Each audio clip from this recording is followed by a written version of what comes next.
بسم الله والصلاة والسلام على رسول الله. أما بعد، كلامي للمتزوجين والمتزوجات: طالما أنت تزوجت واحد على سنة الله ورسوله وخلاص بنيت بيتك مستقرات، ما تجيش كل فترة تقارن زوجتك بأي مرة تانية في الدنيا. يعني ما تجيش تقول لك في يوم ده فلان أحسن منك وعلان أحسن منك والبنت دي أفضل منك والمرة دي أفضل منك والحاجة دي أحسن منك. كلامك ده كنت قلته لنفسك قبل ما تتزوجها أساسا.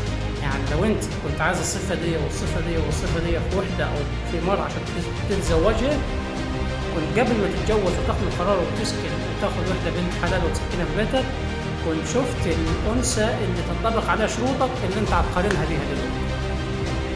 إنما طالما اخترت وتزوجت وتحط الأمر على كده، ما تجيش كل دقيقة تضايق مرتك. الكلام ده هيأذيها نفسيا، انها تقعد تقارنها بالستات التانية وتقول لها دي احسن منك والمرة دي هتعمل كذا ودي هتعمل كذا وانت مش هتعمل كذا. لانه ساعتها انت هتقل في نظرك كراجل، لان هي هتبقى شايفاك ناقص. يعني الحركة دي هتقلل من نظر الزوج في نظر زوجته. وتاني حاجة هتخليك عايش، انت هتبقى عايش في حالة عدم رضا اساسا. فهتحمد ربنا على الوضع اللي انت فيه ده، يا اما تفارق زوجتك بالمعروف. طالما يا عم مش لد عليك كزوجي وناقصه فيها امور يا مخالص وصدام اللي انت فيها، فما تنكدش عيشتها وعيشتك وفارق بالمعروف احسن. يا اما ترضى باللي ربنا قسمه لك وباللي انت اخترته وتكمل حياتك ايه معاه.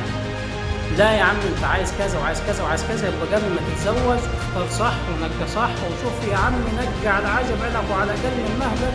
والزواج بيوقع يعني بيجي امر عسير اساسا، فانت تأنى شويه واصبر لحد ما تلقى الحاجه النظيفه اللي تاخدها وما تعترضش عليها بعدين.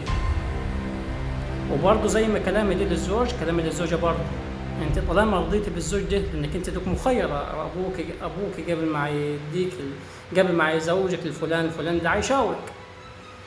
قبل ما تتزوجي نقي الشاب الصح، قدم لك 1 2 3، شوفي احسن واحد خديه وتزوجيه. لا تجوزتيه سواء راجل زين كويس، اوعي في يوم تيجي تقولي له ده فلان احسن منك وعلان احسن منك وده احسن منك، لانه لو كان راجل مش هيقبل على الكلام ده عن نفسه، ممكن يموتك او يطلقك في لحظتها.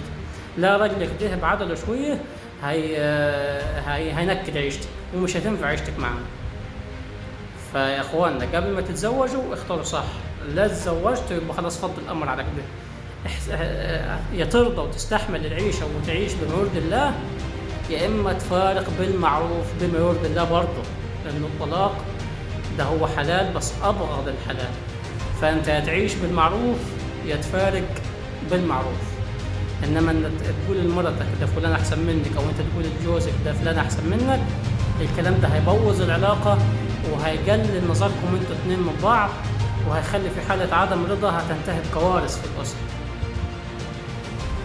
شكرا.